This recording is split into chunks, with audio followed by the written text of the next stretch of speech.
Hello everyone, it's great to see you. Just to check, I'm wearing a face mask. Am I still audible for everyone here? Good, good, good. Hello everyone to the University of Humanistic Studies here in Utrecht. For those who haven't been here, welcome for the first time. For those who come regularly, welcome back. Especially on this joyous day. I mean, Jonathan and Fionn, you're both wearing green because today is St. Patrick's Day, so there's something to celebrate today.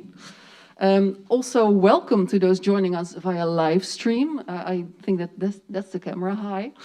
I mean, sometimes it's just more convenient, more accessible, or just the plain old only option to join online, especially since the Dutch government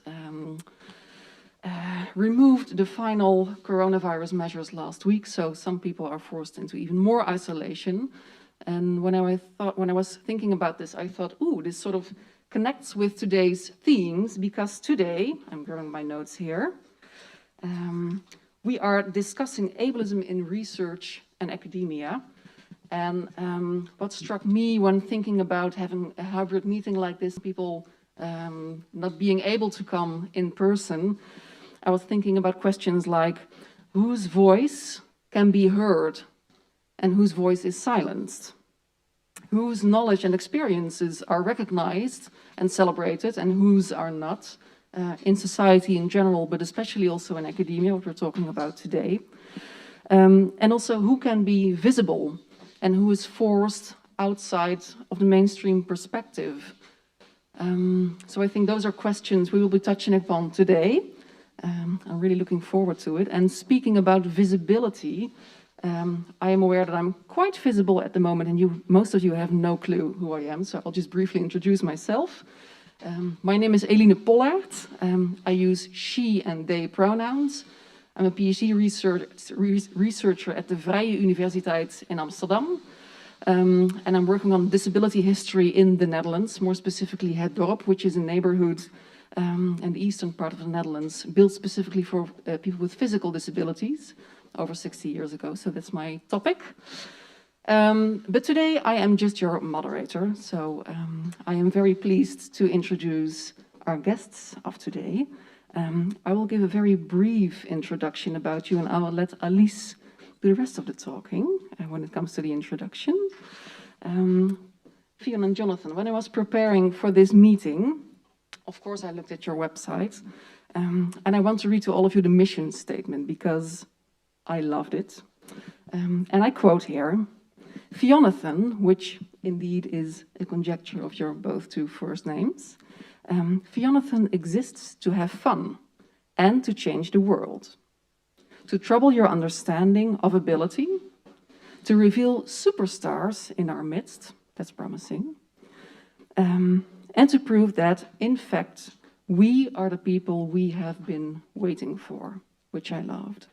But the thing I loved most about your mission statement is that you say Fionnathan exists to have fun.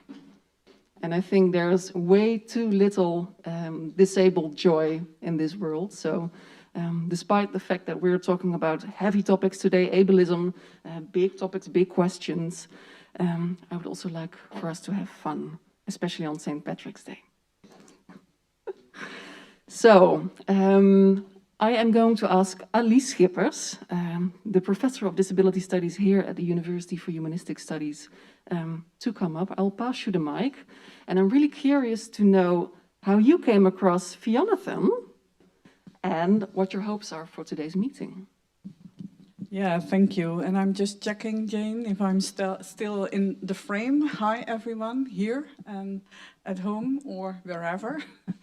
I met Fionn and Jonathan for the first time, I think in 2013, and later on in 2017 during our International Disability Studies conferences here in Amsterdam, not here, but in Amsterdam, here in the Netherlands, in Amsterdam.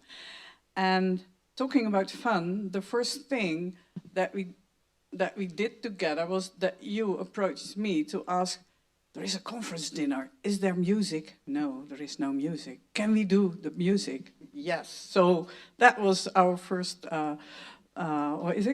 meeting and get together and first project, you could say, that we have done.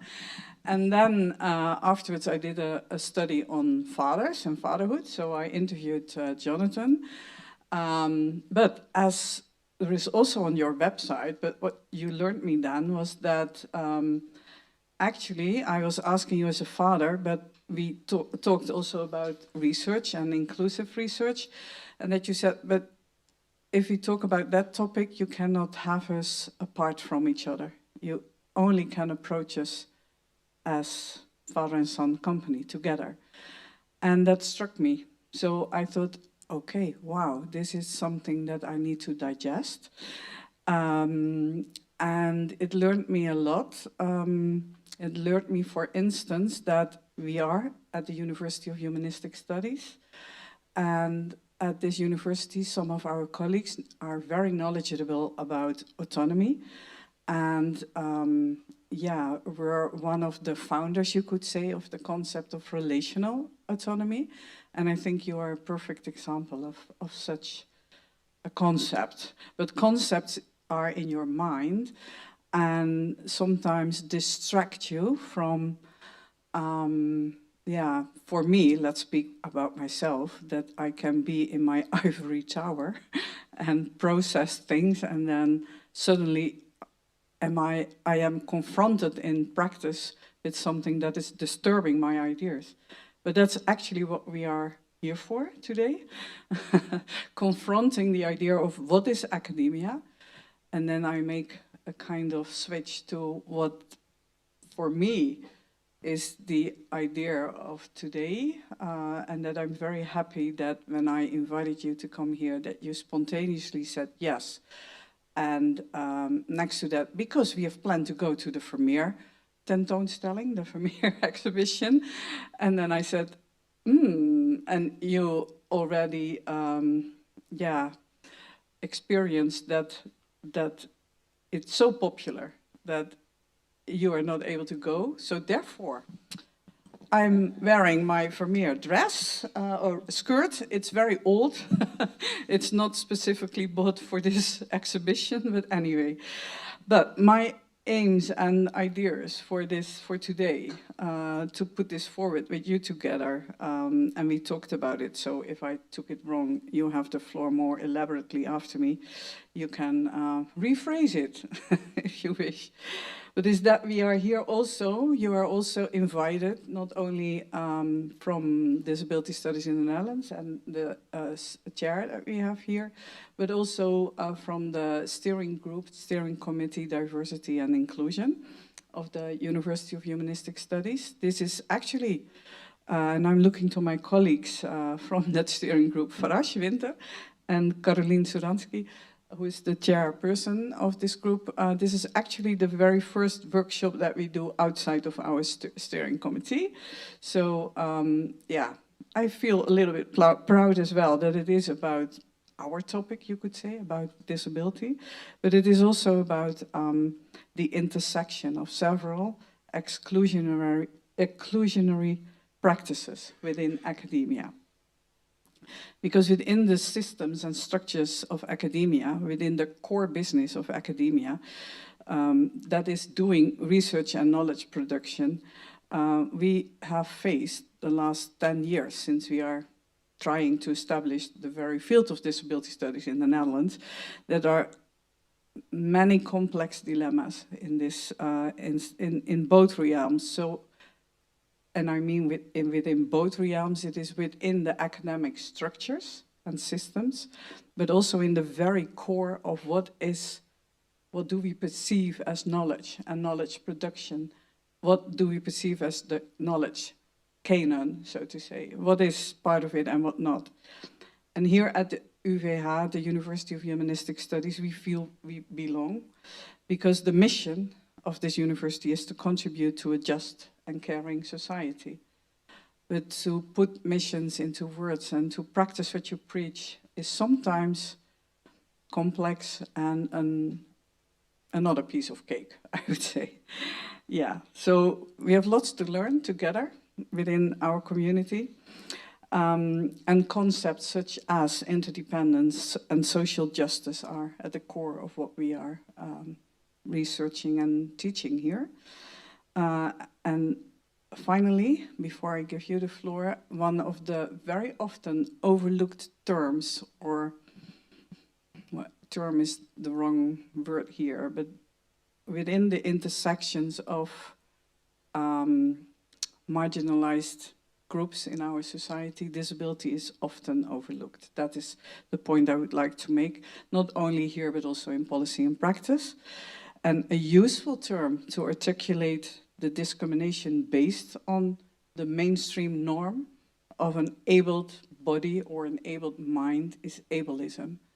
So therefore the title, Ableism in Academia. Yeah, I would like to leave it with that and give you the floor, give the mic back to our moderator, Eline. Thank you, Elise, for setting the stage for this afternoon. I realized I forgot to introduce you separately, which is impossible to do, of course, but I will try. Speaking of this afternoon, Jonathan and Fionn will take the stage for about 30 minutes, talk about their work, share their message for today. And afterwards, the floor is open to all of you here, but also from the live stream. I have a live connection with Leo, who is keeping an eye on the chat. So please feel free to ask questions, to share experiences, and I will bring them into the discussion later on. But first, let me introduce you. Fionn, I'm going to start with you. What I read online is that you are one of the first people in Ireland with cognitive impairment to create and manage your own supports, which is no small feat, I can imagine. I'm not at home in the Irish system, but I imagine it's somewhat like the Dutch, and it's very complicated to navigate.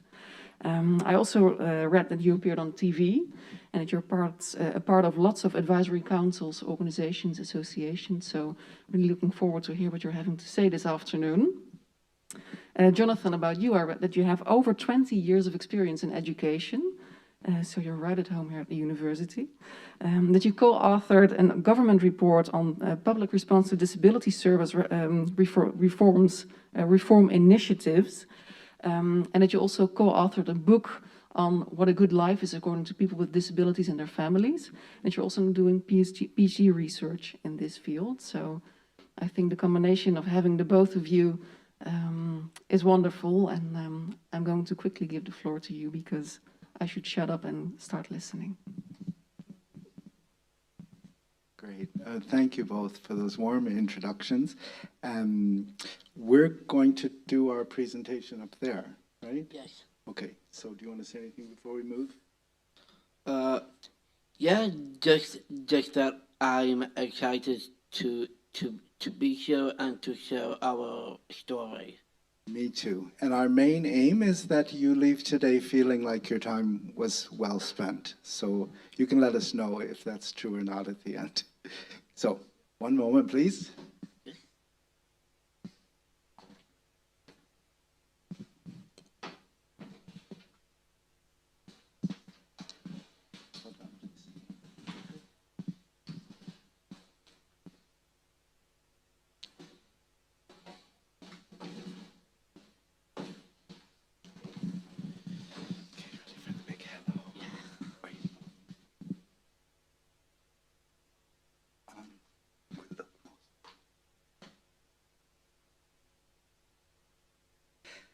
Hello. My name is Fionn.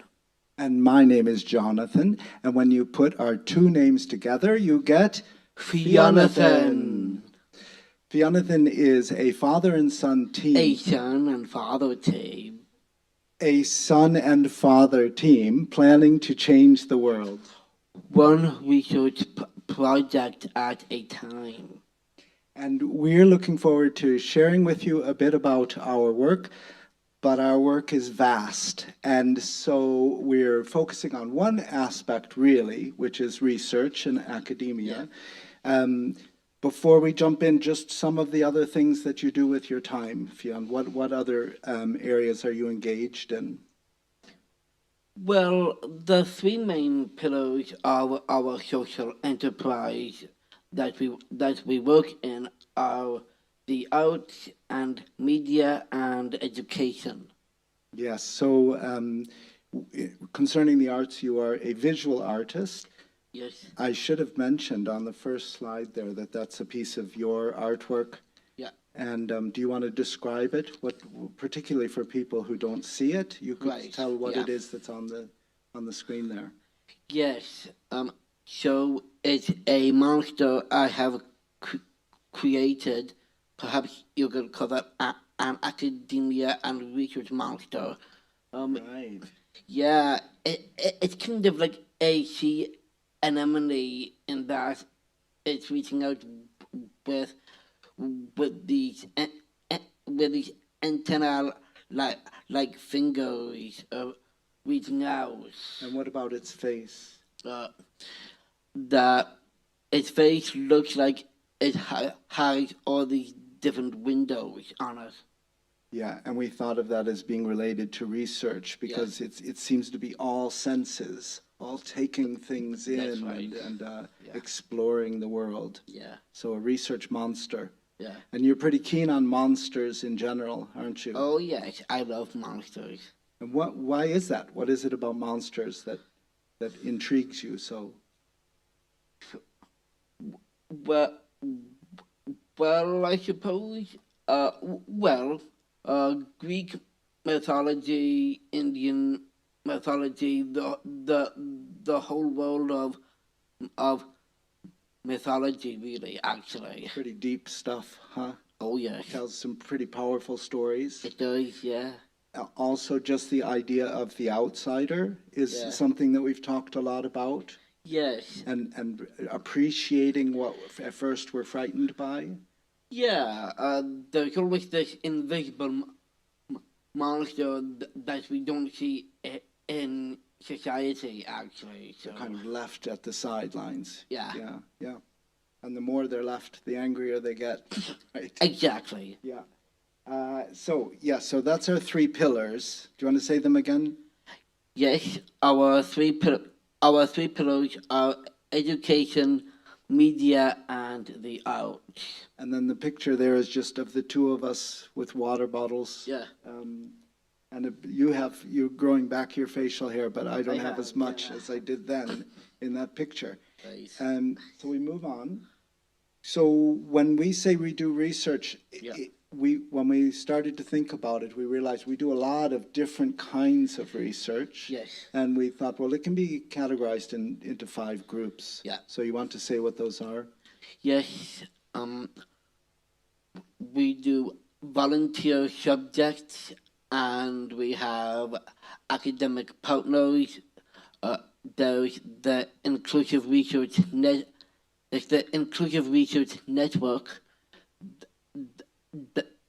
The government of Ireland and independent research.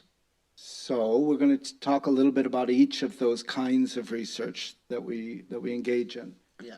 So we do a lot of saying yes when we get contacted by researchers. Yeah. This week it's someone who's studying at Maynooth University. On the screen there's a lot of different universities' logos. Yeah. And I think we've done some work with Maynooth University there. We have. But this new project is sponsored by the Research Council of Ireland and the Arts Council. Yeah. And this researcher wants to talk with people who have disability, who are artists, about the financial implications. Yeah. Because most people with disability have some kind of a government payment. Yes. And it's really tricky because whenever you earn a bit of money, Yeah. the government wants to take back parts of the payment, and Yeah. it can be really complex. Yes. So that's the latest research project that you've said you'd be happy to be interviewed for. Yes. Yeah. Yeah.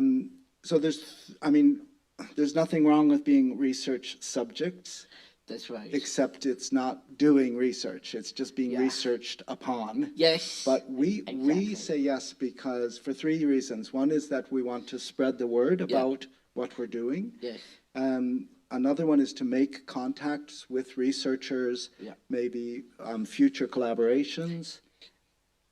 And the third one is we want to learn more about research, We do, yeah. right? Because you haven't had a sort of a traditional study of research. We've just Right. gone out and done it and learned about it Yeah. and asked questions and a little better at it all the time. Yes, But having said that, as a young teenager, you spent hours and hours devoted to looking at books about what subject? about wildlife. About animals Yeah. and about different places in the world. That's right. And you Yeah. love to look at these giant hardcover books. Yeah. And initially, you were just really looking at the pictures, That's true. which is great. Yeah. Later, you started to read the captions, and you were That's more right, interested. yeah. And eventually, you're reading the whole books. Yeah, But in a sense, you're a born researcher. You always I were am, really yeah. keen to learn more about the world. yes, And of course, not just in the books, that's true. but out in the field, Yes, as we'll say more about. yes, So most research, of course, or a lot of research happens in places like this. It happens in academic spaces. yes, And we've been fortunate enough to be invited to co-research Yeah. with a number of disparate projects. Yeah. So do you want to say, why did we list those? What's that top one there? so the top one is end of life care choices. That's with disability advocacy research in Europe. So those are, so far they've been online focus groups. Yeah. With pictures that were created specifically for the project to prompt the conversations Yeah. with people with intellectual or developmental disability around their thoughts and feelings about the end of life. And it's both about life's end for those around them and for themselves. Right. So it's quite sensitive, it's quite vulnerable work, right? And we learned a lot by going through that with Marissa Diaz, the main researcher. And then the second one? It is the Good Lives Project through the Centre for Disability Law and Policy. Some of you may be familiar with that organization at the University of Galway. That's our home base in Galway, Ireland. Yes. And the CDLP has an annual summer school that people from all over the world attend. And we produced with them a Good Lives book, many stories of people in Ireland doing things creatively, right? Because that's really the way to a good life, we feel, is to think in a fresh way. Yeah. Yeah. Yes. And it also had a touring discussion space with it. Yeah. And another very different kind of discussion space was created through the Voice Box project. Yeah. So what was that? So the VoiceBox project was hosted by the Federation of Voluntary Service Providers. And we went to a number of advocacy conferences, and we set up a little tent right there in the lobby of the hotel where it was being hosted, with a camera on a tripod, and people could pre-record what they wanted to say by audio, or they could write it out, or they could sit in front of the camera. And we had one theme for each year, and people could say anything they wanted to say. Yes. And what were some of the themes over the course of the 3 years we did this? The first one was the topic of HICWA. The second one was on home, and the third one was on work. Yeah, and people know all about home and work, but if you're not Irish, you probably don't know what HICWA is. Exactly. I can't even remember what the letters stand for, but it's the... Well, I don't either, so... There we go. But anybody else? But it's the inspection agency for the government. That's exactly what HICWA That's Represent- basically what it is. yeah. Yeah. So they go around and they inspect disability support services. And we asked people to say whatever they wanted to. Yeah. And then we collected up all the statements. We made a tight little 20-minute video. Yeah. And we sent that to HICWA.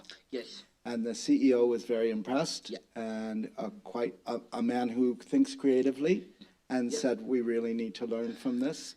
Yes. So he showed it to all the inspectors. He did. And they had a good conversation about it. And they said, you know, when people say, I don't like when inspectors come into my home without being announced, they said, we really need to think about that, because we love our SNAP inspections where nobody can prepare and hide the things they don't want us to see. But we're walking into people's homes, and how would we feel if people just showed up unannounced? So they actually, they took that in, and they changed policy in that way and a couple of other ways, where they said, we're going to have 24 hours of notice from now on, because it's just wrong to be walking in unannounced. And they learned that from the voices of people themselves. Yeah. And we helped. Yes.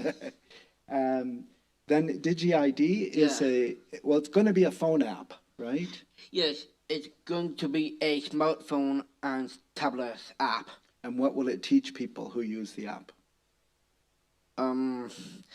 It will teach them to access technology, Yeah, like what kind of things? like email and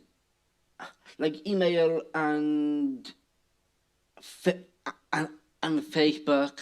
Yeah, social media, Yeah, Zoom. social media. Zoom, yeah, We've done a lot of Zooming in the last couple of years, we have. but a lot of people are left out from that, Yeah, right? A lot of people don't even use email yet, right? right. So, so we wanted to help create a basic phone app.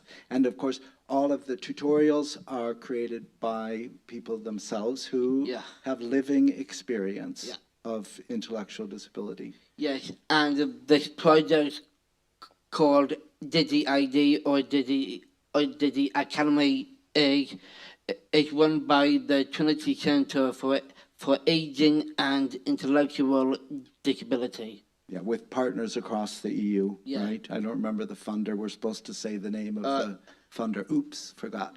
The funder is EIT Health. There we go.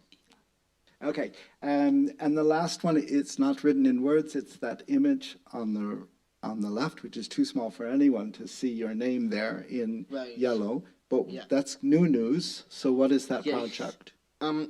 So it's run by the NDA, which is the National Disability Authority So that's of Ireland. The branch of, they do research for the government in Ireland around disability, and they're creating guidelines for all research that aims to be inclusive, right? Co-designed research and such. So they've created these guidelines, and they're in draft form to be released next year.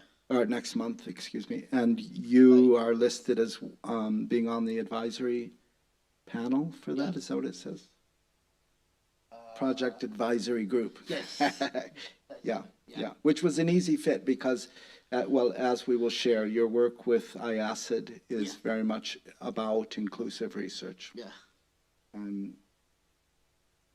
And there's a different kind of academic research that you've been engaged in. Most people choose a lane, and they're either social sciences or natural sciences, but you're, as we already mentioned, quite keen on ecology and on wildlife and the environment.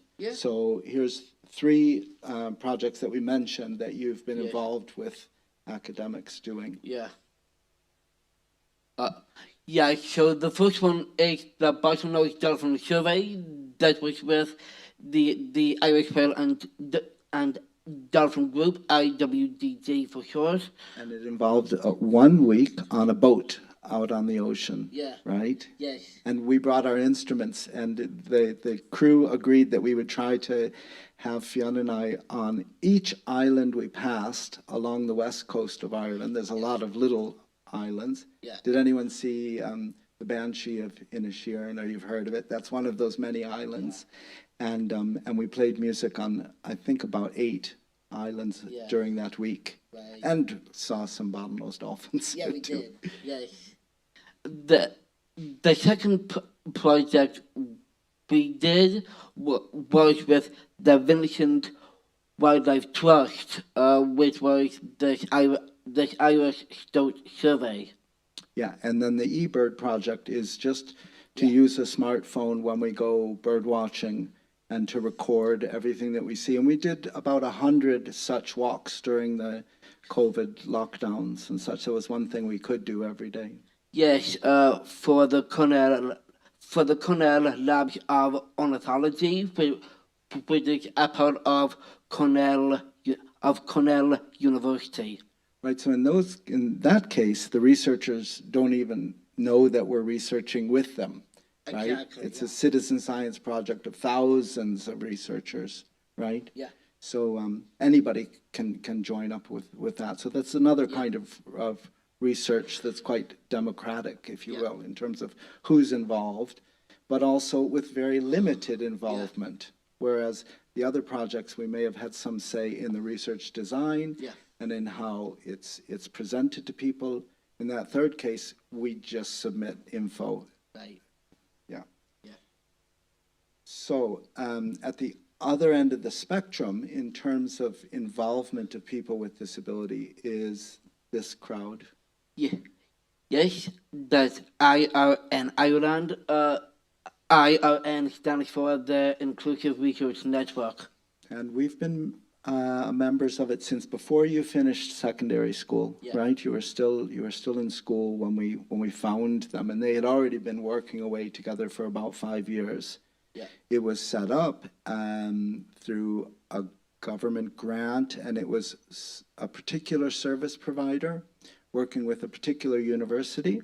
Yeah. But then over the years, it became multiple service providers supporting people from all over the country and working with multiple universities. I think there are 5 institutes in Ireland that are part of it. Right. And I quite like that it's not one service provider. In fact, you have your own service provider. I do. It's called Fionnathan Productions. Yeah. You have your own. It's technically, the government thinks of you as running a service provision agency for one person. Yes, quote unquote, that kind of thing. So also what we like about the Inclusive Research Network, the decisions on what to focus on is all done democratically by the people with intellectual disability. Yes. And then the researchers support them in teaching new research techniques and seeking grants and things like that. Yeah. They haven't been very successful with grants up till now, small ones here and there. True. But one of maybe the biggest problem is that when you think of these 3 groups of people that come together, the academics are on salary. Yeah. So they're being paid to be there at the meetings. The support people are on salary or receiving an hourly wage, but that's part of their work, so they are being paid. Yeah. And the only group that's not being paid are the people with living experience of disability, the experts, as we like to say. Yes, right? exactly. So the experts don't get reimbursed for their time. Yeah. They even have to buy their own lunch when they come to the meetings. Yeah. So, this is one of the things that we would like to shift, right? And there's 2 of the projects that you worked on in recent years. Yes, those 2 projects that we worked on. The first one is called Our Homes, and the second project we worked on is called Doctors and Us. So we've done a number of projects with the government directly, and that's the Irish flag there. Yes, it is.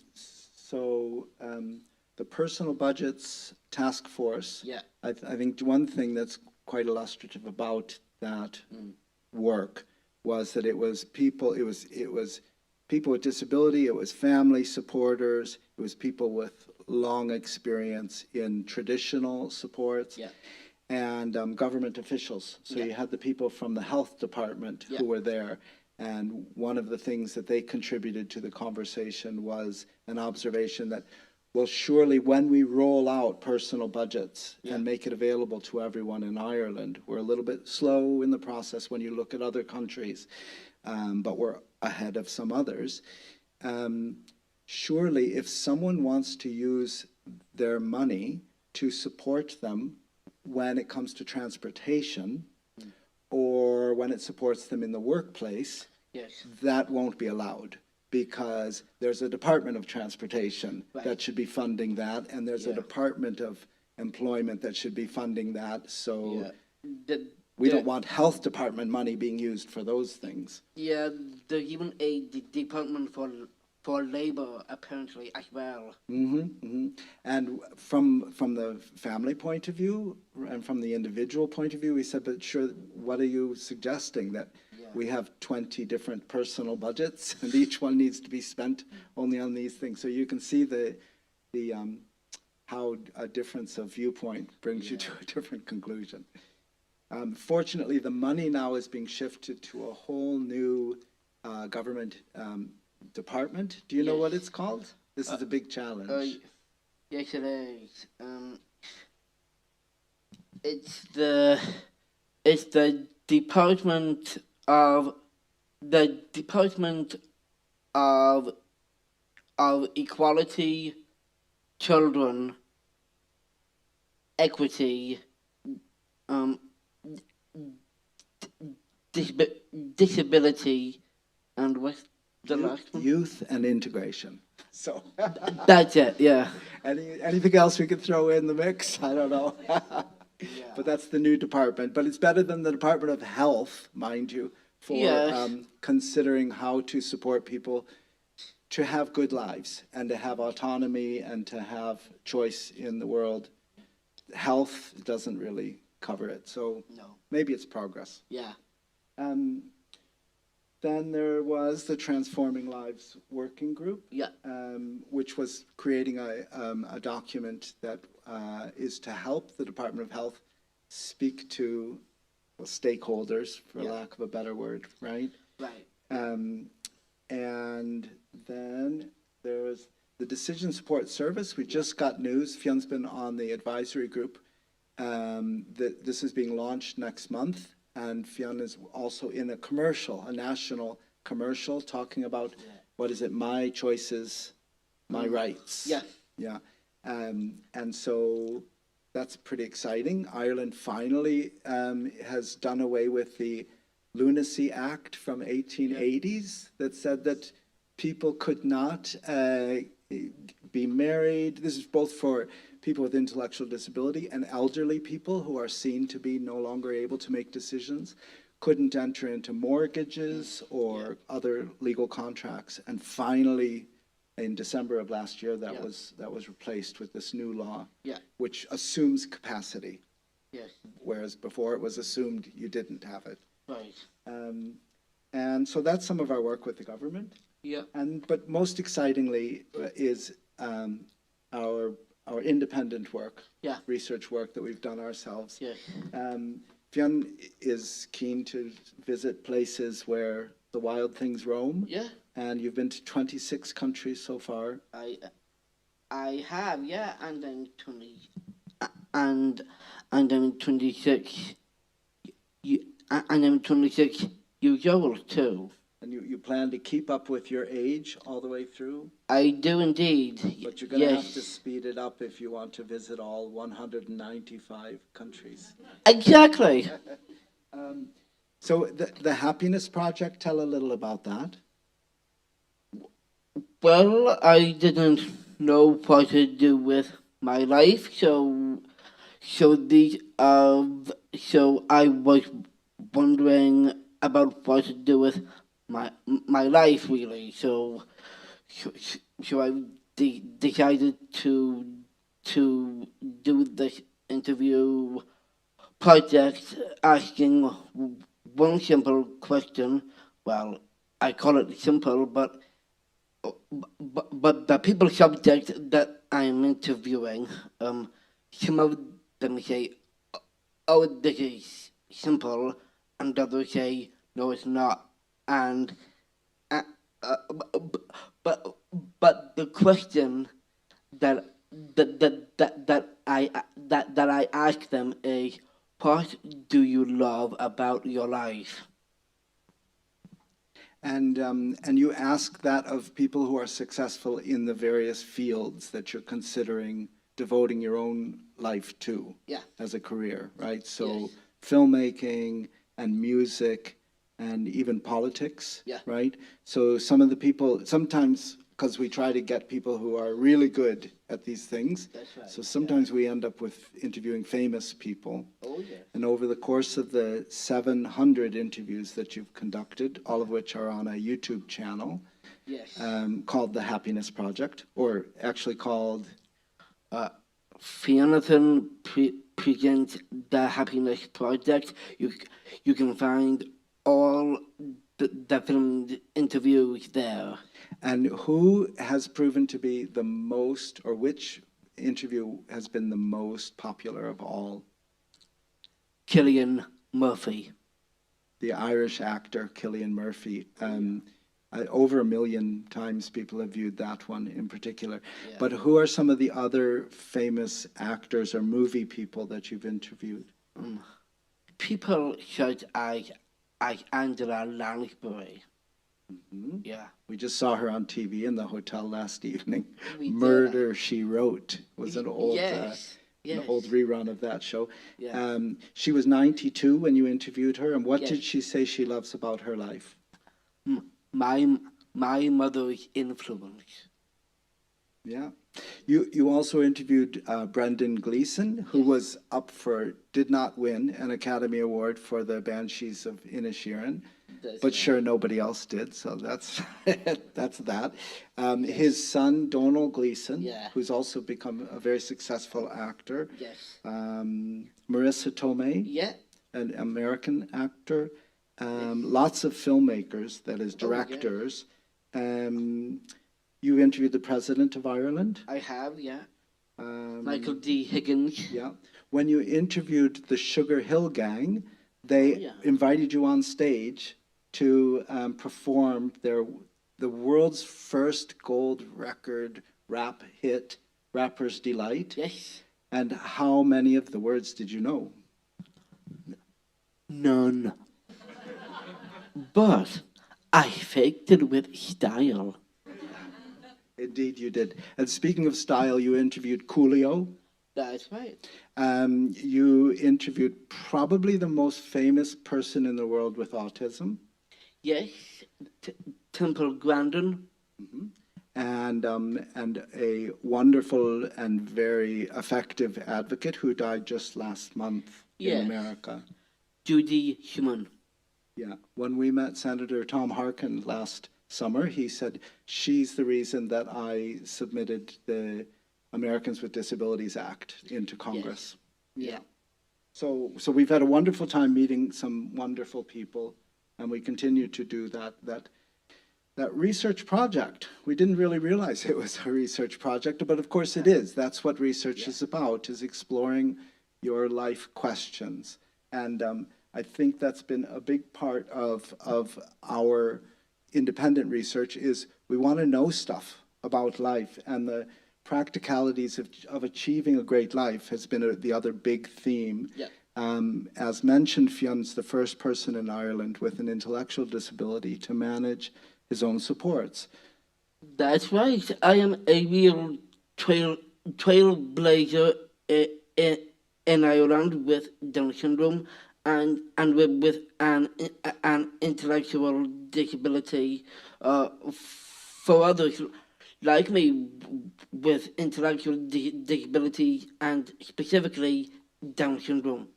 Right, and you could just do that for yourself, but we realized, well, if we're doing all this work, why don't we share our successes and our failures so that the other people coming along won't have to make the same mistakes as we've made along the way.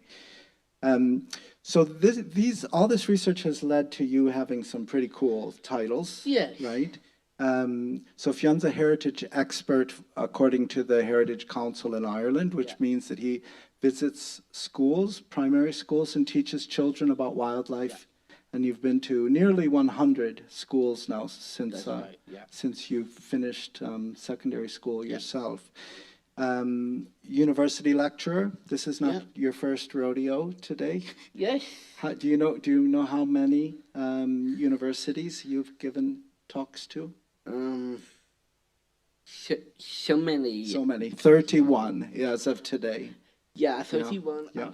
Which, I mean, just let that sink in. 31 guest lecture, well, actually more like 80 guest lectures, but at 31 different institutions in Ireland and around the world. Yes.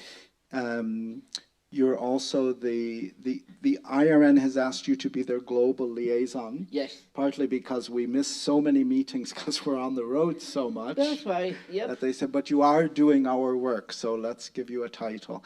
And similarly, the Citizen Network, which is an amazing organization, we encourage you to check them out, has asked us to be their international ambassadors. Yes. Right? Yep. Two other titles to mention is that for the institution called IACID, which is the International Association for the Scientific Study of Intellectual and Developmental Disabilities. quite a mouthful. I think one of the vice president of IACID is in the room with us. Yes. They have about a dozen special interest research groups, and in late 2020, the newest CERG was created called Inclusive Research. Yeah. And you are the inaugural chair of that group. I am. Yes. And as such, all the CERG chairs are members of the Governance Council. So Fionn is the first person with living experience on the Governance Council of IACID in its 50-plus year history. Yeah. So that's pretty cool. And as a result, you were given the Distinguished Achievement Award. Yeah. And then the last group to mention that you've gotten involved with is, it's a bit odd because we're Irish and this is in the UK, but it's called the... It's the NDSPG, which is short for the National Down Syndrome Policy Group.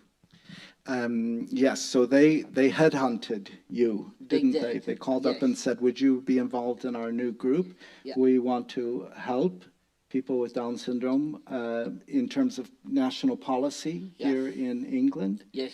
And you became one of 5 founding officers of the group who have Down syndrome. Yeah. Which is, I mean, 5 out of 15 is still not majority, but it's pretty impressive when you look at other groups that are set up to help people with Down syndrome. Yeah. Yes, and I am the chair of the policy group's advisory group, actually. Yeah, and the advisory group are only people with Down syndrome. There's about 30 members. Yes. We'll be joining them on World Down Syndrome Day next Tuesday. Yep. And you'll be giving a speech in Parliament. I will. And then 2 days later, what address will you be visiting? I will be visiting the address of number 10 Downing Street. Yes. They said you'll be meeting with one of the ministers. They haven't said whether this minister is the Prime Minister, but it will be in his offices anyway. Yes. And yes, well, we don't have to say much about... We've learned that you work with all sides politically to get things done, and that's been a really important thing to realize. So it's only because of that the Down Syndrome Act was passed. Yes. And it's the world's most expansive Down syndrome specific law. Yes, signed by the Queen of England herself. Yeah, one of her last acts in life was to sign the Down Syndrome Act. So that's a very exciting thing. And the slogan for the group is there at the bottom, and that was, you came up with that slogan. I did. The slogan is changing the narrative. Yeah, because we're all about that, right? Yes. So, so we're finishing up a few leading questions for you. You probably have your own, you can ignore these, but we just wanted to ask this idea of meritocracy. I mean, first of all, we know it doesn't actually work.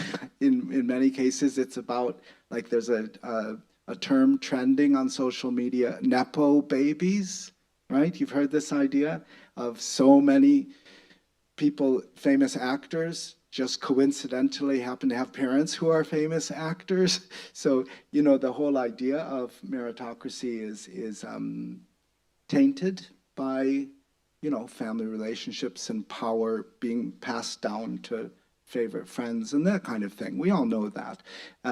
But universities are supposed to be the place where meritocracy really is the main thing. And the reason why universities are still proud about excluding people with intellectual disabilities. They say, we're happy to have, I mean, it was the old order that didn't want women in the university or people of color or all of this. Now we want everyone from all these communities as long as they're smart, right? And we define smart in certain ways, and pretty much it's everybody but people like you, right? So we don't think that's fair. Or we ask you, is that the society that we want, really? Is that the best that we can do? And then in terms of advocacy and research, in what ways do they and should they intersect with each other? Are there places where the two should not cross paths? And in terms of equity, when it comes to research and co-produced research, I mean, there are a lot of things that professional researchers or students on their way toward becoming professional researchers gain by doing research beyond monetary compensation. And what are we doing when we do co-design? What do we need to think of when we're putting in those grants? Such as, if you're going to go to a conference somewhere, then you need a support person with you. Yes. So you need two people for every one person with intellectual disability that you want to include on your panel or whatever. And our conference is doing enough to include people in the big scheme of things. Yes. That's about it, I think. Yeah. Yeah. So thank you. We are the only Fionnathan productions on the World Wide Web. yeah, so we're easy to find. Thank you.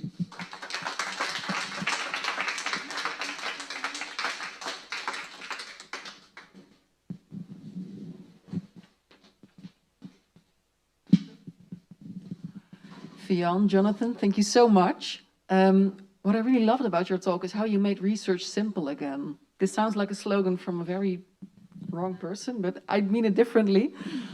I mean, when I listened to you, you said research is basically just diving into the things and the stuff you love and the things you want to know more about. And basically, that's the bottom line, right? That's why we do what we do in disability studies, in other fields. That's why we love doing research. But then it gets so complicated when you actually want to do it. It's exactly, especially in the existing structures. And I love that you showed what is possible when it comes to doing research in your own way, sometimes working with the system, but also sometimes just doing your own thing and then realizing 100 videos later on, well, actually, this is also research. So I love that you showed the breadth of scope, what research actually is and what you can do with it. So thank you. Jane, can I ask you to move one slide back, please? Because I love the prompt questions. Oh, so I have it right next to me. It's Friday after all. So I want to open the floor to questions. People at home from the live stream, feel free to ask questions. They will be passed on to me.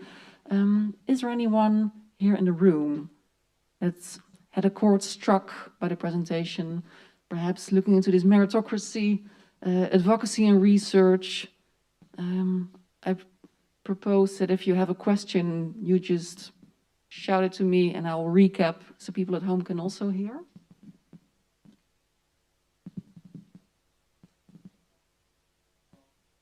Yeah, we could also pass the microphone, definitely. Yep.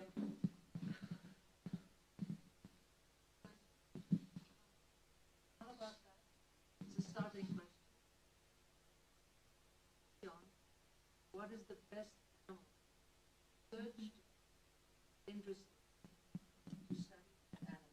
So this is a big question. I'm going to recap for the people at home. Fionn, what is the best animal you ever researched and why? I'm going to give you the mic.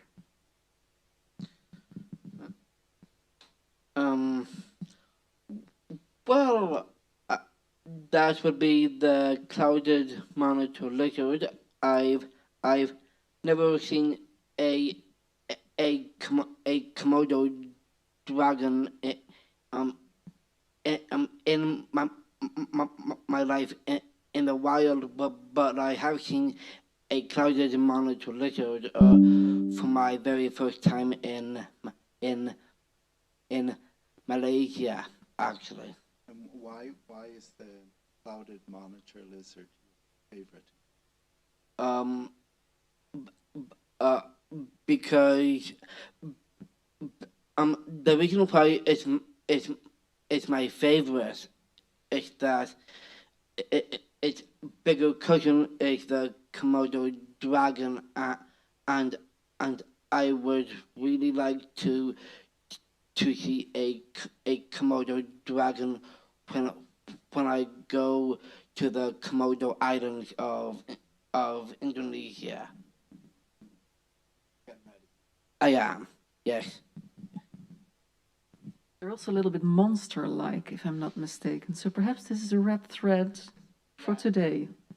The Komodo dragon is the world's largest reptile. It grows to a whopping 3 meters long. Incredible. That's monster indeed. Yeah. Nienke, go ahead.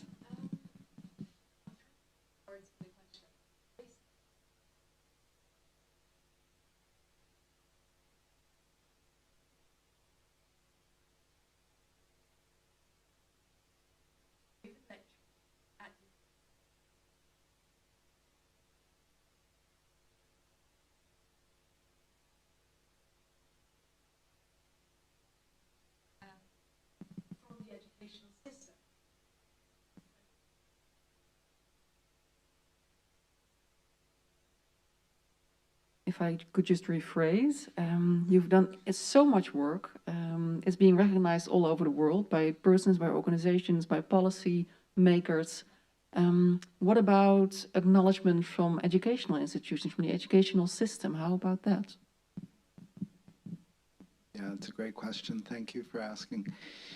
In some ways, yes. In some ways, it has been recognized, the kind of work that we do, but we've met challenges as well. You know, Fionn doesn't have a college degree. I don't have a doctorate, and so and we don't have the resources that someone in an institution has, clearly. So when we wanted to submit an article about our happiness project, they said, well, you have 700 subjects, 3 years of 5 years of research. That's very robust. Yeah, we'd love to hear what your findings are. Did you get ethics approval? Do you have everyone sign a release that explains to them how they can take their piece off the internet? And we just talk to people about that. You know, we didn't have ethics approval. We just ask questions. You know, we don't engage children in the project. You know, but besides that, we say, would you like to do this? You know, so I mean, some of it is kind of simple. Some of those complexities are really important, and so we recognize that, particularly the larger you get in scale and the larger money is involved, and frankly, the larger power that's involved that the researcher has. I don't, and maybe I don't see it, but I don't feel like we're all that powerful when we just come to talk to someone, especially if the person we're talking to happens to be famous. Like, only about a quarter of the interviews that we've done are people who have a Wikipedia page about them. Yes. So in that case, it doesn't feel that it's all that important from our vantage, to go through an ethics board approval. But maybe that's just, you know, the journals, it's important to them. So we've had to like negotiate and discuss, well, what kind of paper submission can you do, you know? And we do get that a lot, that people are interested in this, in our work, but sometimes institutions are less interested in our work. So getting grants, for instance, we've applied for a few. I think our success rate is about 10%, but maybe that's true for everyone, right? Yeah. But when it comes to like people who are interested in our research and people who might be, you know, changed by our research, it's not necessarily academia that we're speaking to. I mean, we're interested in that, but also, you know, the 3 million views on YouTube is kind of cool too, you know, and that's kind of fun. And I think a lot of times we're speaking to people with intellectual disability and trying to empower them to ask their life's questions. So in some ways, we're not stopped by academia, you know, the official gatekeepers that say, we don't count your work. We say, oh, that's your loss, you know, that's fine.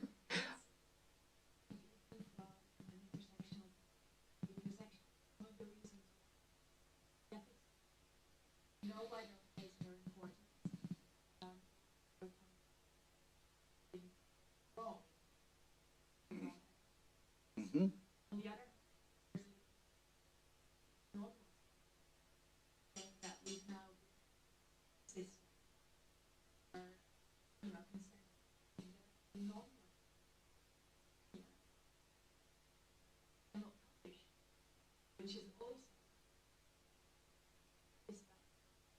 Yeah.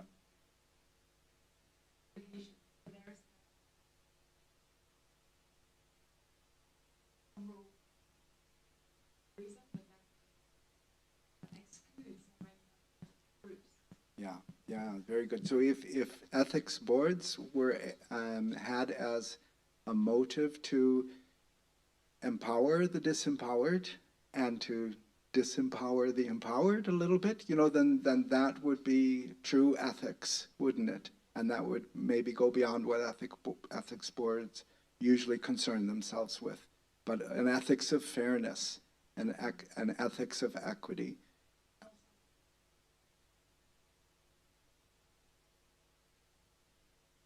Right, right. Yeah, yeah. And what does signed consent mean these days when you click yes, I'll agree to this thing I'm not going to waste time reading virtually every day, right? I don't think it means so much. And when you're talking about intellectual disability and such, like, yeah, consent is it's a problematic realm, isn't it? Yeah. I'm going to start passing the mic around. I think that's better than rephrasing everyone's question through my own lens. I really love that you started to use the word power here as well. And also thinking about what Elise said in the beginning of this session. I mean, it all boils down to power, right? I mean, if you're coming from an institution, you have this institution having your back, and then you come in, and luckily you say, well, if you don't want me according to you standards, tough luck, then we're just going somewhere else. But what I'm really curious about is how to change the structures that are in place that are keeping you and others like you out, or at least discouraging you from moving ahead. What are factors that you, in the work that you've been doing together over the past years, what are helping factors? What are alliances you created together with others to help each other get along?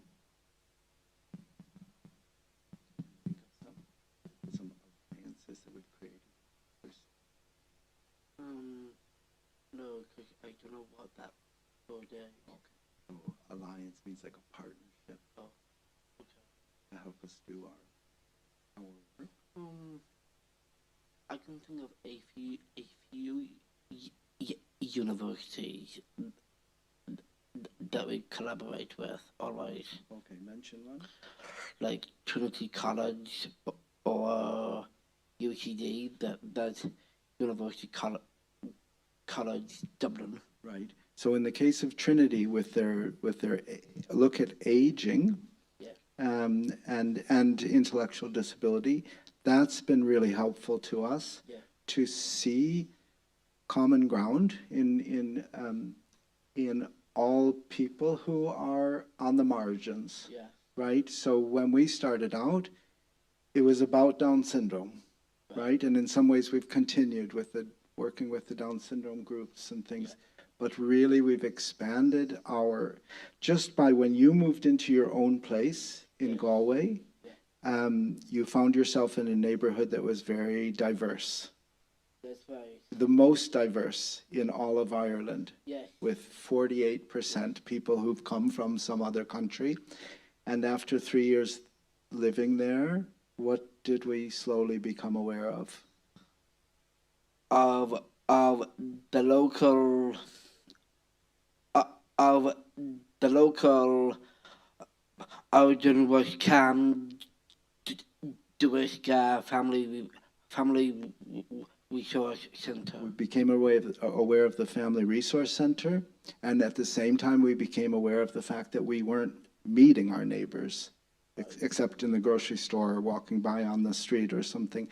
And we wanted to fix that in a selfish way, right? We were interested in meeting all these amazing people and wondering, what's their story? Where are they from? So what did we do? We went to the Family Resource Center and we proposed a project. Yes, the project that we proposed is cultural cafes. Mm-hmm. Yeah. And each cultural cafe, on the evening, we'd have 3 different groups representing a different country of origin. Yes. And they would be invited to share whatever they wanted to about their country of origin. So what were some of the elements that people brought? Very colorful costumes of their origins. Mm-hmm. And well, they would also share their stories by way of PowerPoint presentations. Mm-hmm. And as always, the number one thing, and I can say this is true for all of us, food. Yeah, there had to be food, right? They would bring food from their cuisine from their country. Yeah. And also like talking about festivals and music and all these different wonderful things. And the 3 countries were sort of chosen at random, who's ready to present. And so it was a wonderful mishmash of places from all around the world for each of these monthly gatherings. Yeah. And we served as the MCs because it was our idea to bring this into the community. Yes. And we succeeded in our selfish goal of getting to know our neighbors and feeling like we had a sense for, it wasn't just people from Africa, it was people from Nigeria, it was people from Morocco, it was people with stories to tell from their home countries. Yes. And even far-flung places like India and Pakistan. And the guy from Pakistan who said, the first time I ever tried cheese was on the airplane coming to the West. And then the guy from Nigeria saying, same for me. I had that same experience. And wasn't that wonderful that they came from such different places, but they had that common experience. So anyway, we were successful in our goal, but what we realized much more importantly is that our neighbors met our neighbors. That was what it was really about. We just didn't know it when we started. And that's how it often is with research, right? Now, we're telling a story just meeting our community, but even that can be seen as a way of, if we wrote it up and if we had a PhD behind our names, then it'd be research. Citizen science, right? Citizen science. Yeah. I hope that answered your question. I think the main takeaway for me is there's no alliances without food. I mean, there's also a good takeaway. Any other stuff that is coming up with any of you, perhaps at home? Yep. I'll just bring the mic to you. Well, thank you, first of all, for your quite extensive and impressive presentation. So you've interviewed quite some people who you consider to be successful in their career. And I think we can say the same about you. So I was wondering, wanted to ask you the same question. What do you love about your life? For both of you. Great question.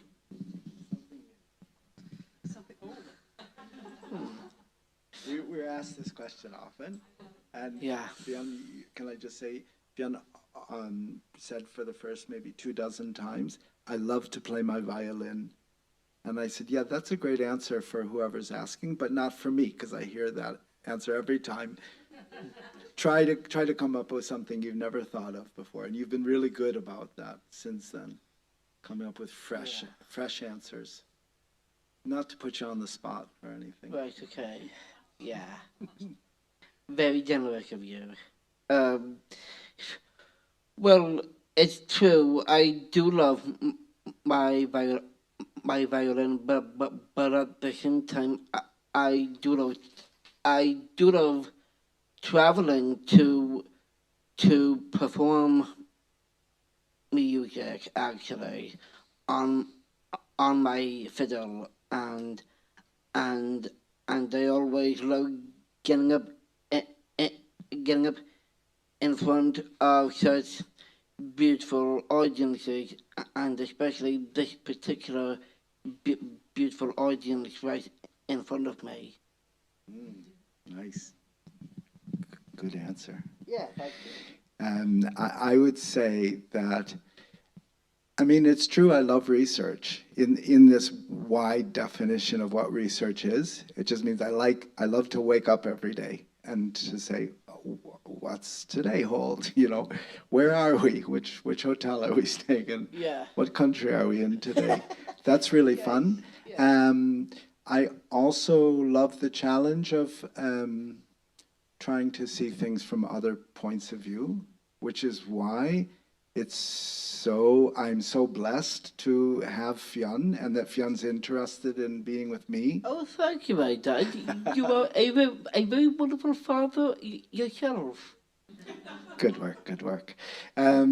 Because I think Fionn's experience of the world is different, and obviously all of our experiences are different from everyone else's, but Fionn's is more different than a lot of us are from each other. And you show that all the time with your saying things like, what a wonderful father I am. Like, that's pretty unusual. Well, of course you are. About every day. Yeah.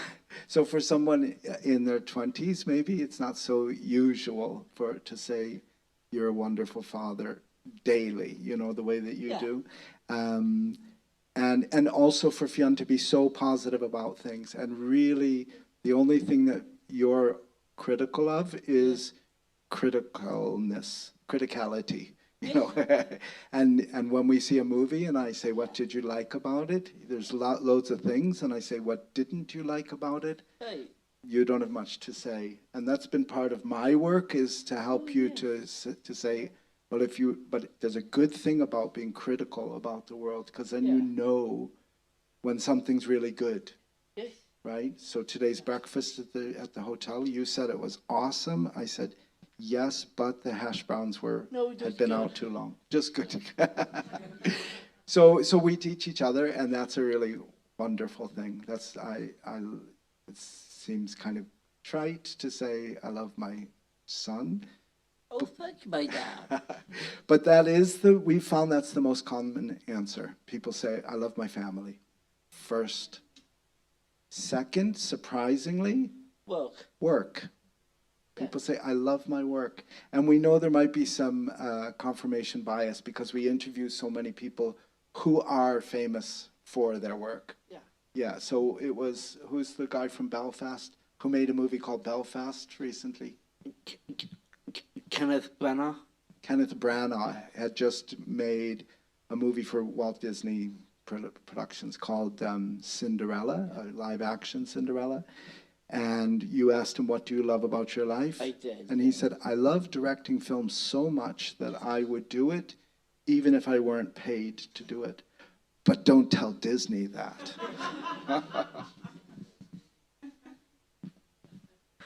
Thanks to both of you. There's a question from the live stream from Sandra.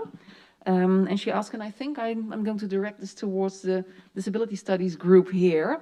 And Sandra asks, in a broader sense, and in relation to the second question under the equity banner on the screen, what is the attitude at the University for Humanistic Studies on temporality in relation to forms of compensation within research trajectories, with an addition, as energy management and the fluidity of capacity is often a challenge for folks with disabilities and people with chronic illness doing research.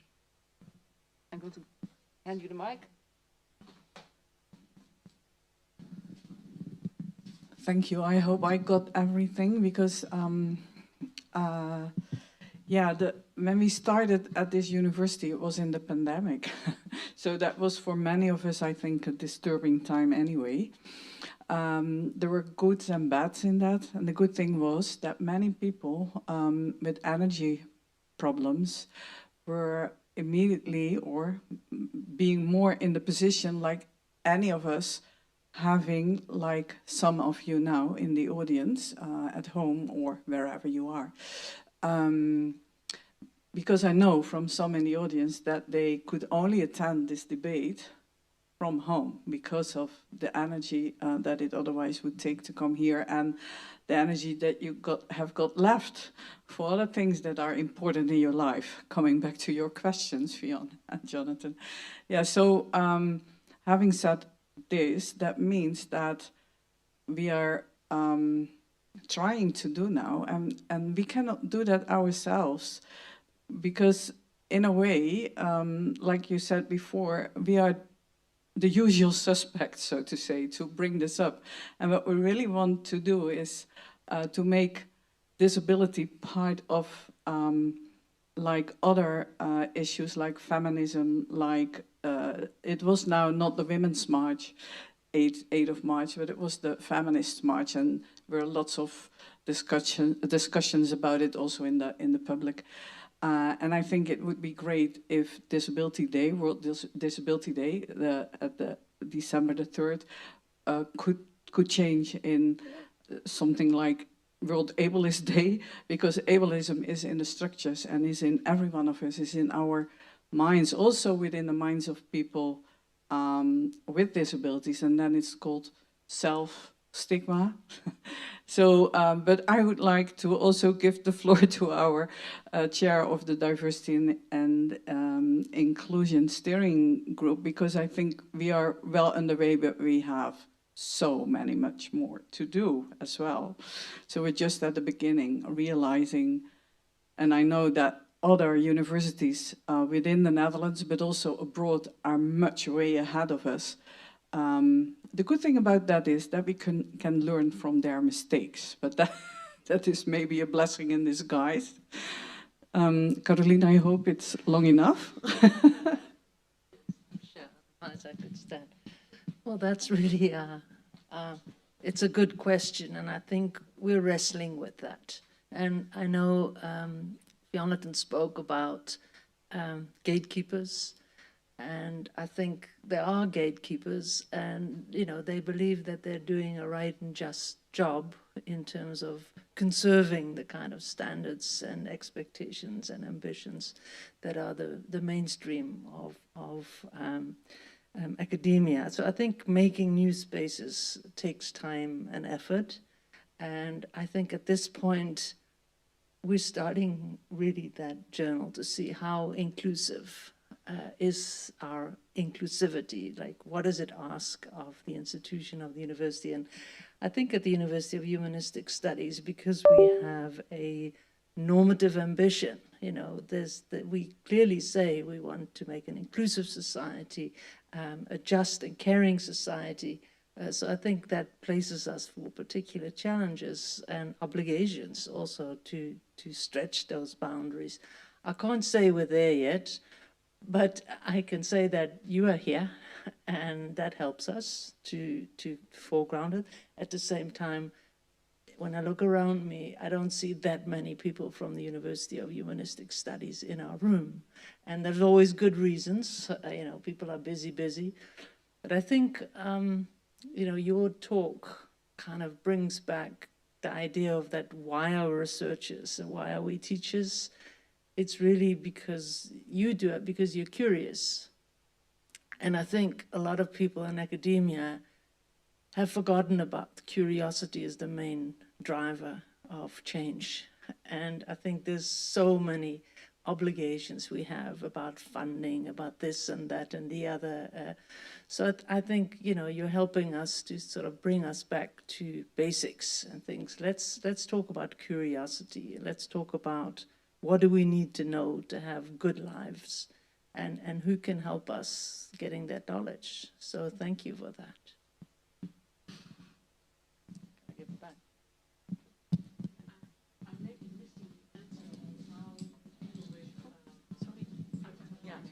I'm missing the answer on how you deal with fluctuations of energy in with researchers or maybe students also.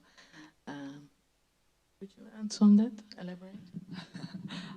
I only know the stories where it doesn't go well. So maybe I'm a little bit, no, I am biased in that way. But with that bias, it's also a driver for doing it better than now. Yeah. Okay, yeah? Oh, but we don't want to impose it on people, I think. But if you feel okay with that, Leora, you can think while I'm talking. Yeah, so what... For yourself, you're head of a research group, yeah, for example. yeah. What is your What we do is like this, that we have a live stream together with it, that we asked Fionn and Jonathan, but they thought about it themselves, to caption or to to phrase what's being seen in the slides, because not everybody can see that.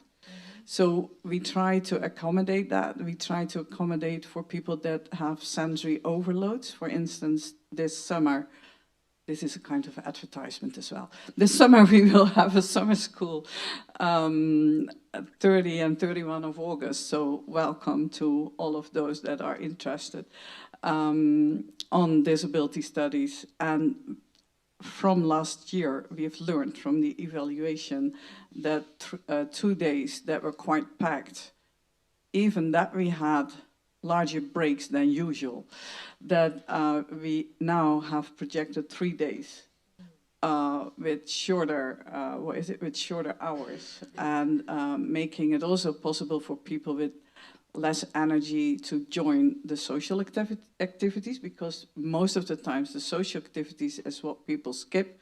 I think that has to do with meritocracy, but also with what's behind that, a neoliberal idea of that we need to produce and that we need to be productive.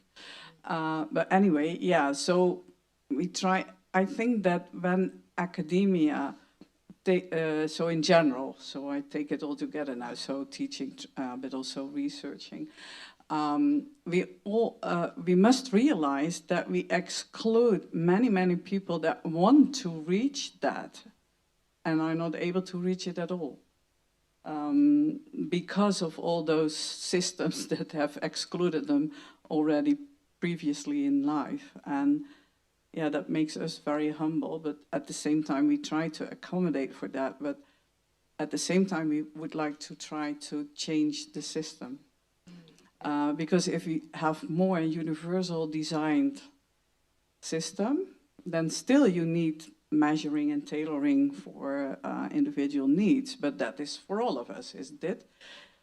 For instance, if you don't like something, you don't buy it either. So, but having a more, taking into account more diversity, that starts with having Fionn and Jonathan here, that makes me alert that I need to rephrase it sometimes, or to use other words, Fionn, for you. And I know you now a little bit better, so I know what you like, so what I like as well, and what my son likes, wildlife. So that is our basic connections. And it helps us to articulate, all of us, to articulate what, curiosity, what Caroline brought forward. And the fun, you started with it, the fun doing research. Leora, are you?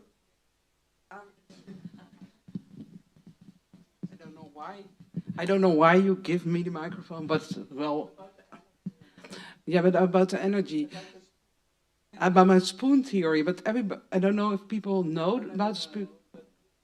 Okay, my spoon theory. Yeah, it's not my spoon theory. It's somebody else's who thought about a theory about energy and how it works for people with a disability, and that some people don't have as, so everybody gets one or more spoons a day, spoons a day, and that's your energy level. And for people with a disability, some of them have less spoons than everybody else every day, so they have to really take care of what they do and don't in one day. And on the other side, there's this idea about the people, that some people have, that society gives you some challenges, which people with disability have more challenges than average. And they, for instance, some people get care in the morning, so that takes away a lot of energy and spoons. Or going somewhere, traveling can be a burden or something else. And I think it's very hard, I think, for these kinds of institutions to accommodate to that because you have this workload, and I think the pressure of work in this university is no less than everywhere else, and that's a very big problem which excludes lots of people of doing a study anyhow. And I think I'm a bit critical now at this moment at the UVH, because just one of my colleague students got the mail that she doesn't get a real accommodation for the things they are thinking with her, but it takes a lot of work to arrange for her to get some, that she doesn't have to go to certain lectures or courses or anything. So it makes me sad that it doesn't work like this. Very sad at some points. And I think, and go back to Caroline's idea. Caroline's idea about, now I just get very distracted, about that we have to go back to the basics of it. So for instance, the rules have that you have to get some courses and be there and do assignments and this and that, excludes people. But if you go for, like my colleague is a PhD student, so the goal is that she does a really good PhD research. And however she goes there, that should be more open so that more people can participate in academics. So the goal is for everybody the same, but somehow some rules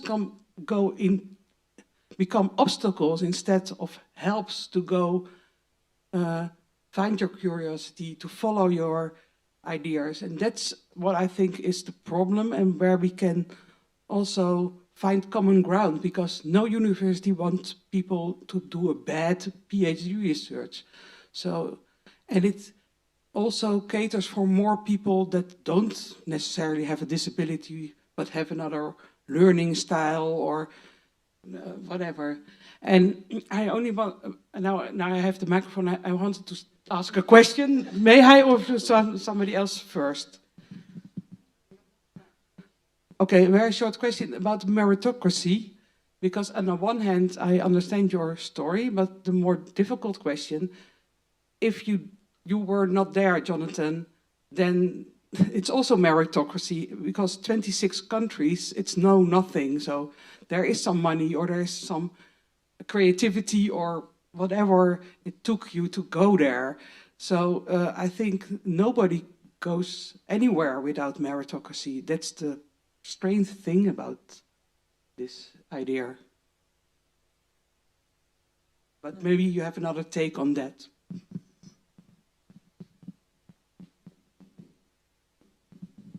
Yeah, that's the rub, isn't it? I mean, we need skills to get on in the world, right? And Fionn and I share ours to a great degree, and I acknowledge my privilege and I acknowledge the privilege that I have to share some of my spoons with Fionn.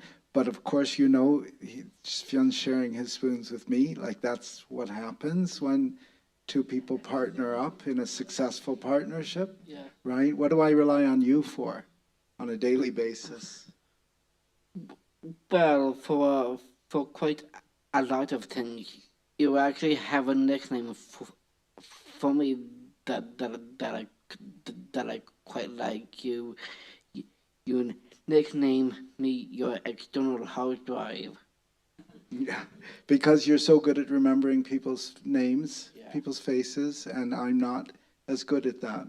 So I'll often say, if someone's walking, oh, I know that person, but I can't remember the name. Fionn, what's the name of that person? Quick. And you give me the name, and just to remember so many things, you're really good at that, which is funny because that's like an intellectual skill, you would say. Yeah, I'm kind of like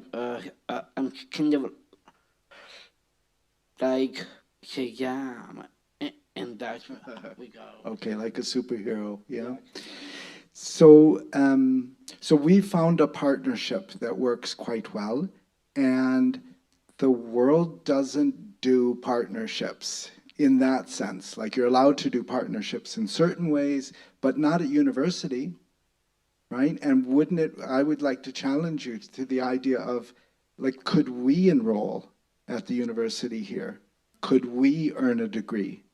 And if not, why not?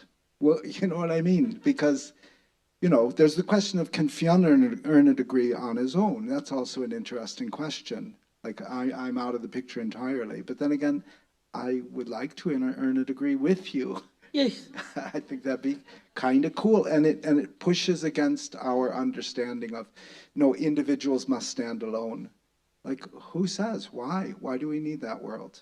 So, but absolutely, like, Fionn wouldn't be here if he didn't have somebody like me standing there answering all the emails and doing the parts that I do. Yeah. It's great that Fionn, we didn't mention that Fionn hired me. That's what he did with his money, and it's only it's just 10 hours a week. But I said, Fionn, I'm not going to count hours. Like, this is full time. Extremely good luck. Right, I knew it was that. But as a result, like, we're able to do a lot together that neither one of us could do on our own. You wouldn't be inviting me here to speak if not for Fionn, right? So we do have power together, and we do have privilege as a result of it, but also we're kind of saying, well, father, son, like, does that get one of these or one of these in the world today? Father, son, an adult son working with his dad. Like, it used to be all the businesses in Utrecht would say someone and sons, but these days, it's questioned whether that's a healthy dyad or not. And we're promoting the idea that it can be, but there's a power dynamic that I have to be particularly conscious of all the time, right? Yeah, thank you for that. I think this is a very good, a very, very short remark, and then we're going to close off. Thank you. Yes, thank you for sharing these experiences with us and telling us about this, and for giving me this great idea of kind of like combining people, because in the Netherlands, I don't know how it is in Ireland, but in the Netherlands, there is this new kind of like, how do we value researchers, and in it is very, very much focused on collaborating. So the new aim of academia in the Netherlands should be collaboration, People are not used to it yet, so all the systems kind of remain like focused on individuals, but we, the people from academia, we need to change this. So I'm definitely taking this with me and take it into the future, hopefully. And what I also was very curious about was the film part. Are you a filmmaker?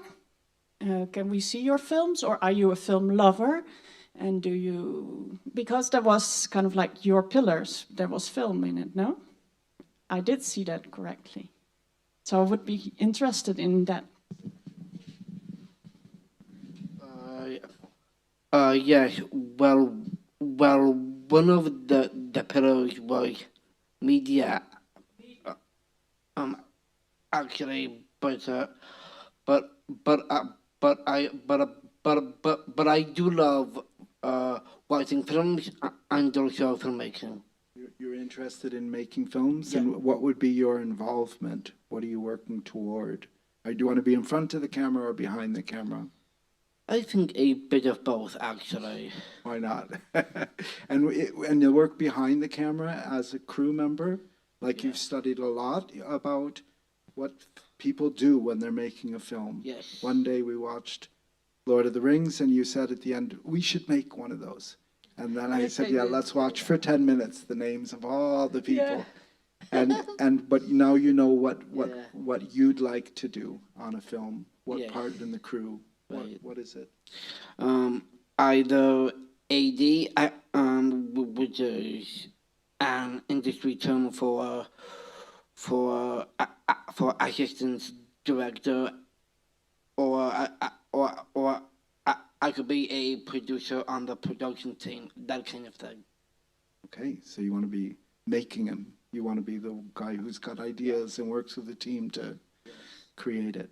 Yes, I am a real people's person, so there you have it. Perfect, thank you. We're getting to the end of this part of the afternoon, because afterwards there'll be drinks and music by you two. To wrap up, I have a little addition from the live stream chat. Sandra, who just asked a question about temporality and fluctuating spoons, says that she will be giving a performance lecture at BAC here in Utrecht on May 17th, and the details, I think, can be shared through email for everyone who signed up today. So that's a nice heads up. Okay, so I should say something now, I guess, to recap this whole afternoon. We're just getting started this conversation. I think one of the main takeaways for me is when we talk about inclusion or radical inclusion in academia, people with disabilities, or especially cognitive disabilities, what we came back to, I think, was universal design, but also the solidarity, the alliances to teaming up with human and perhaps also non-human friends and allies. I am referring to Chardo here. I also heard you circling back a lot to curiosity and making research simple again. Sorry again for the phrasing of this. But I think getting back to what it's all about, this curiosity and this excitement to learn and to connect with other people in your excitement, is one of the basics, this one of the takeaways of this afternoon. And for me personally, what I was struck by and what I kept thinking about over the past 1.5 hours was actually, Fionn, your monster. I look back at this image and I loved how you described it, because I mean, it's sort of a big looming figure, you know, with their arms wide, many fingers also as well on their hands. And then you have this face with all these windows. And I was looking at this as a sort of metaphor, as a sort of image of perhaps academia. You know, like a big looming figure, very intimidating. But then I thought, well, perhaps it could also be me. You know, disabled people have often been portrayed as monsters, as grotesque, also been chastised as monsters, being punished as monsters, also from mythology. I mean, Fionn, you know all about this. They have not been treated well. So I was thinking about this monster as the outsider. Could it be the university? Could it be us as well? Is it sort of a big evil monster, you know, making all monster sounds? Or is it perhaps a big friendly giant who looks just different than us? These wide arms, are they like, I'm gonna get you, or are they sort of inviting you for a hug? I don't know, the picture can say both. And also this face of windows, I mean, it can be a sort of surveillance thing. I'm watching you, I'm hearing you, I'm seeing you, I'm following every move you make. But also it could be a thing of transparency, perhaps, like, look, this is how things are done. Take a peek, perhaps we can do things differently.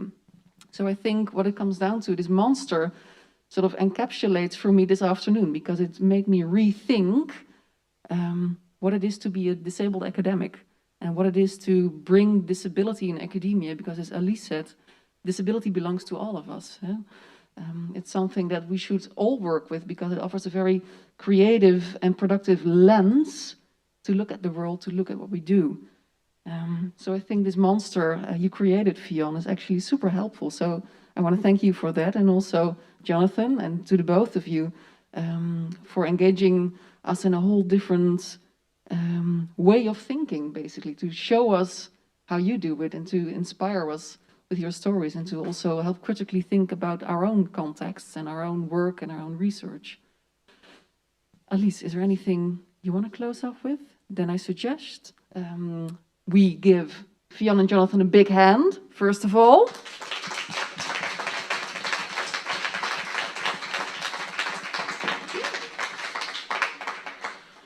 We will be going for drinks afterwards. Where can we find them? Downstairs in the canteen. Perfect. You're all welcome for drinks. People from home, thank you for watching. This live stream, it will be able to be viewed afterwards. So if you haven't watched it now, then you can rewatch it later. Or anyone here who wants to rewatch it, it's all possible. Thanks, and see you next time. Oh, the link for the live stream will be on YouTube, I believe.